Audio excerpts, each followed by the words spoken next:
Relax, I can text whoever I want, Stella said when I asked about her midnight conversations with Qley.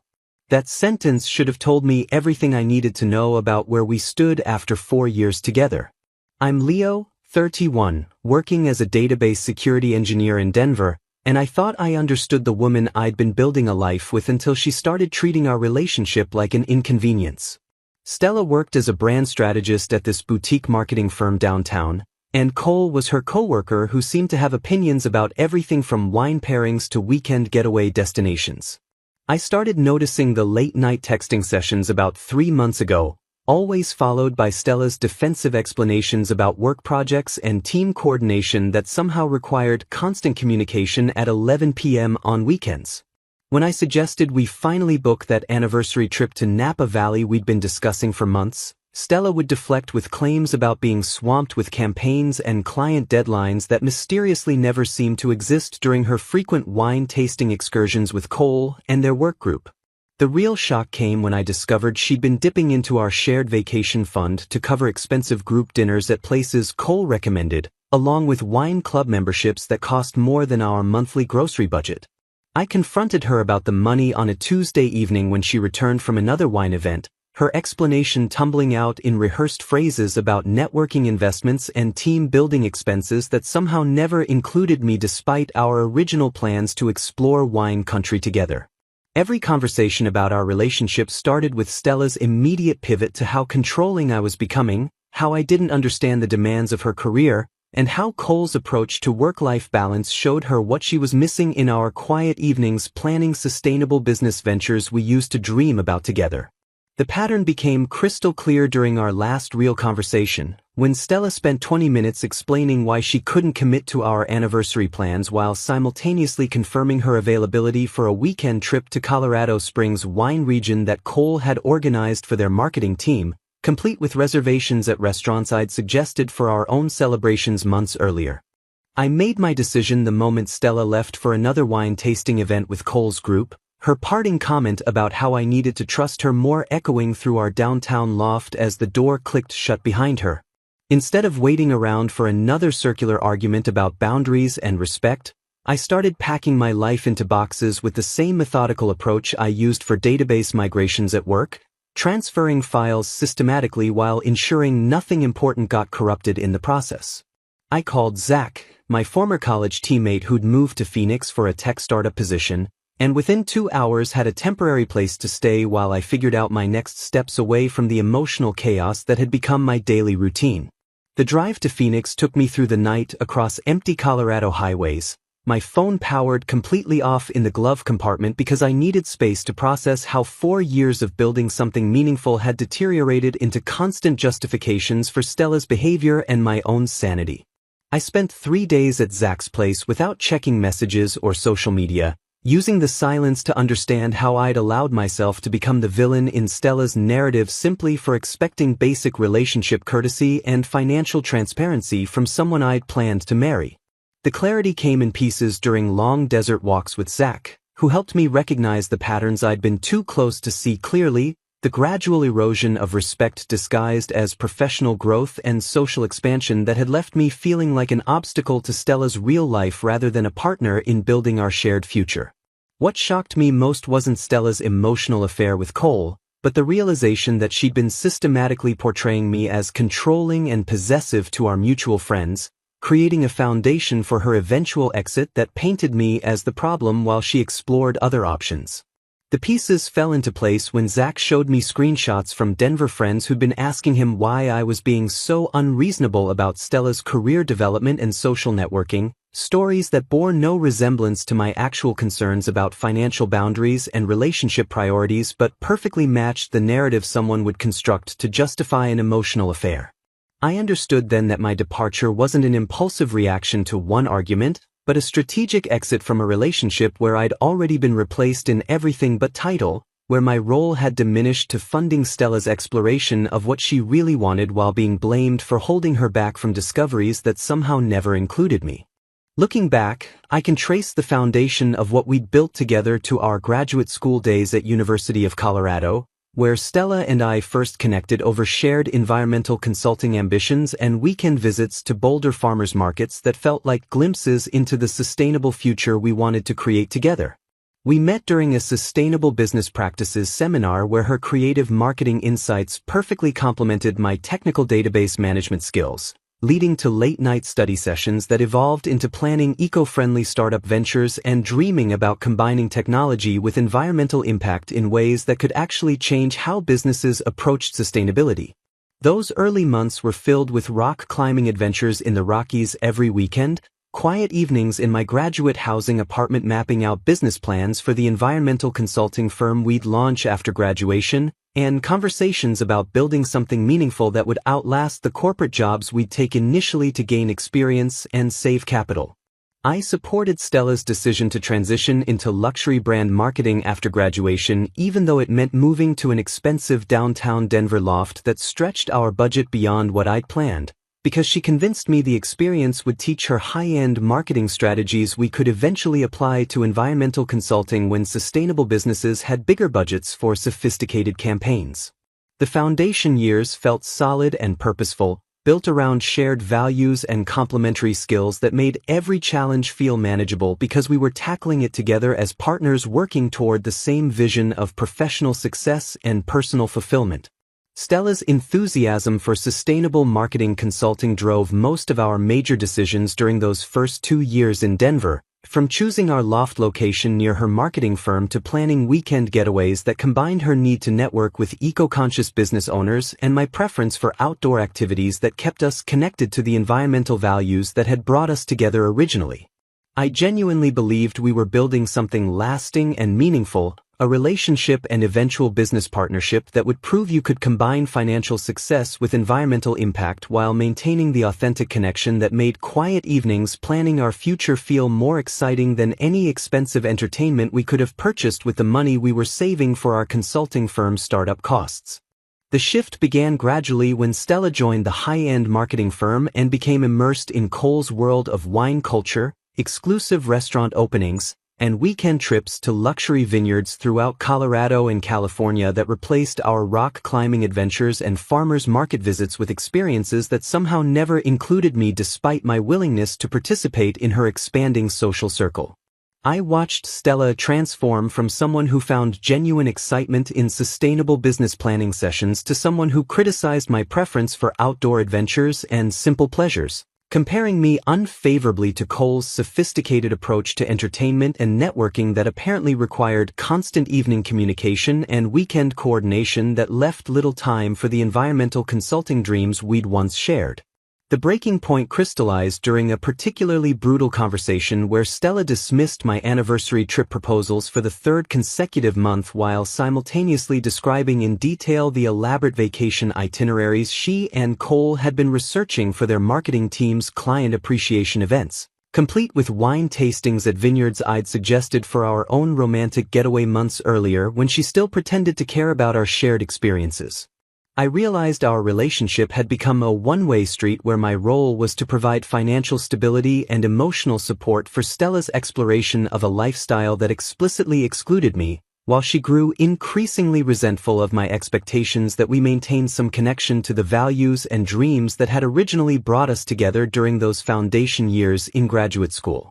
The devastating discovery came when I overheard Stella's phone conversation with her sister, where she casually mentioned that she and Cole had been telling their coworkers that she and I were just roommates sharing expenses while she figured out her next relationship move, a revelation that explained why none of her work friends had ever acknowledged our 4-year relationship during the few social events I'd been reluctantly included in over the past several months. Everything made horrible sense then, from Cole's dismissive attitude toward me during our brief encounters to Stella's increasing comfort with excluding me from conversations about her future plans, because in her mind and in the narrative she'd constructed for her professional circle, I'd already been demoted from boyfriend to temporary living arrangement while she pursued what she really wanted with someone who represented the sophisticated lifestyle she'd decided I could never provide. The final insult was discovering that Stella had been using our shared vacation fund not just for wine tastings and expensive dinners,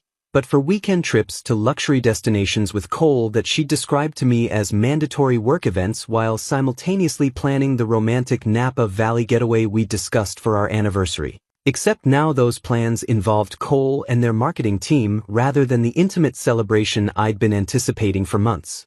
The irony of what happened next would have been funny if it hadn't validated every concern I'd raised about Qley's character and motivations during those final months of watching Stella drift away from everything we'd built together towards someone who represented everything superficial about the lifestyle she'd convinced herself she wanted instead of the authentic partnership we'd been developing since graduate school.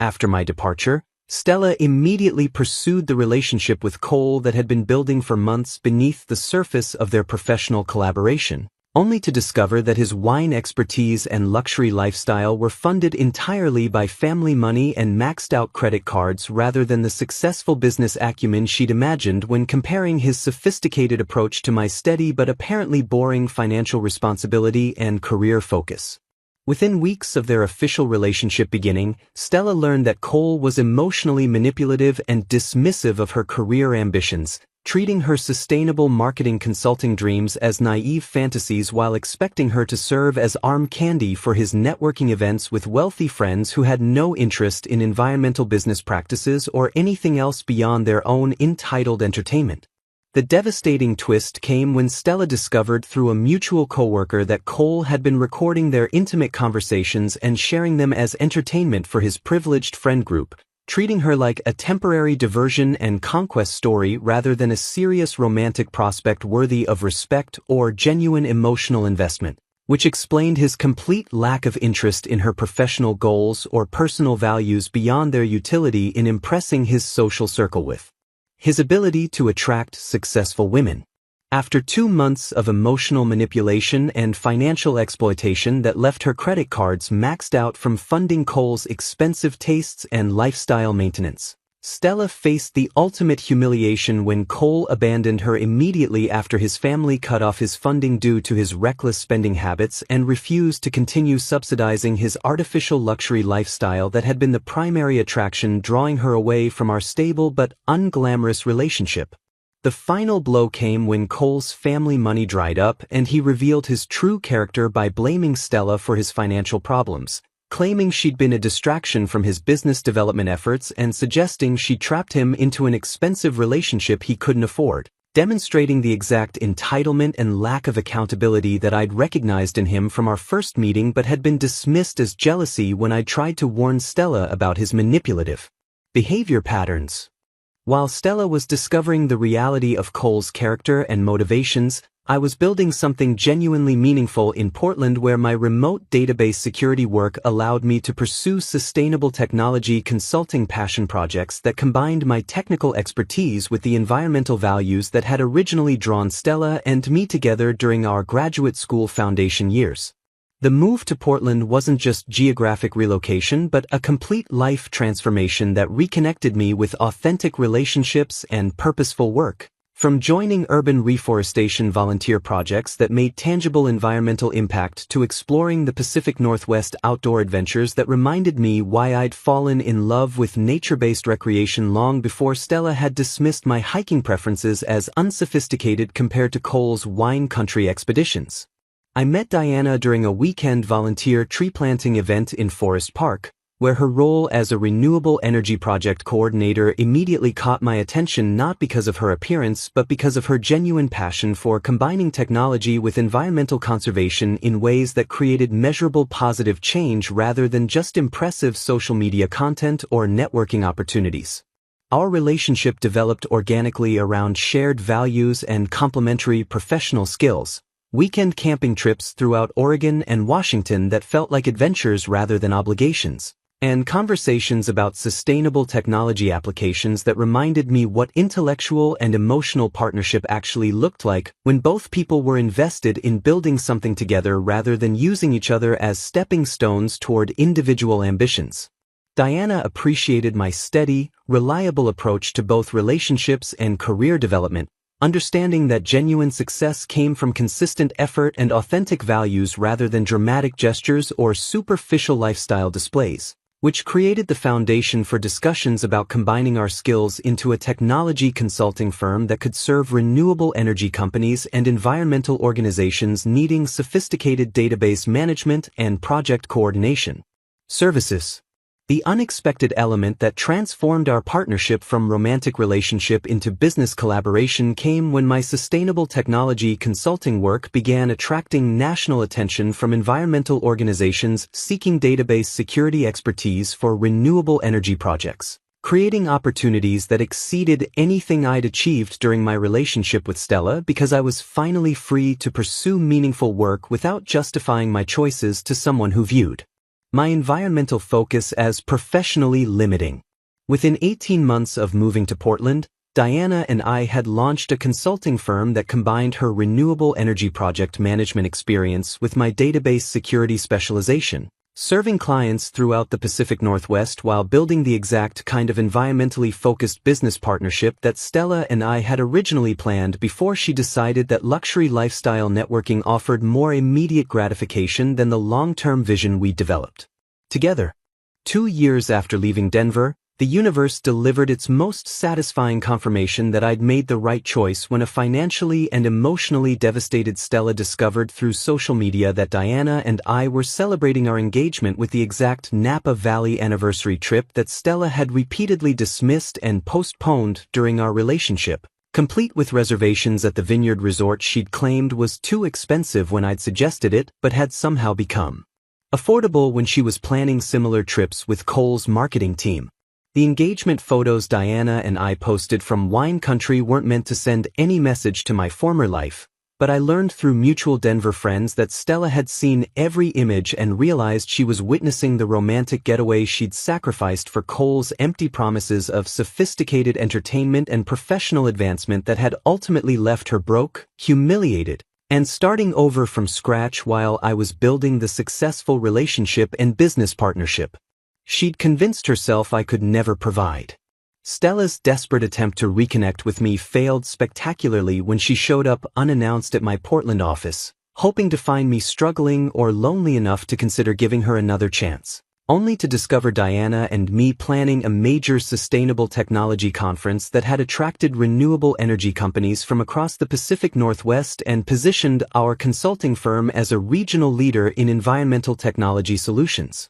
The meeting was brief and awkward, with Stella clearly expecting some dramatic confrontation or emotional revelation that never materialized because I genuinely felt nothing beyond mild sympathy for someone who'd made catastrophic choices and was now facing the consequences of prioritizing superficial attractions over authentic partnership and shared values. The final twist that completed Stella's understanding of what she'd lost came when she discovered through the same marketing publications where she'd once worked that my sustainable technology consulting firm had been featured in national environmental business journals, achieving the exact blend of technical expertise and environmental impact that we'd originally planned to pursue together before she'd decided that Qley's wine expertise and luxury lifestyle represented a more exciting path toward professional and personal fulfillment. Diana and I were building something meaningful and successful that combined our individual strengths with our shared commitment to environmental conservation,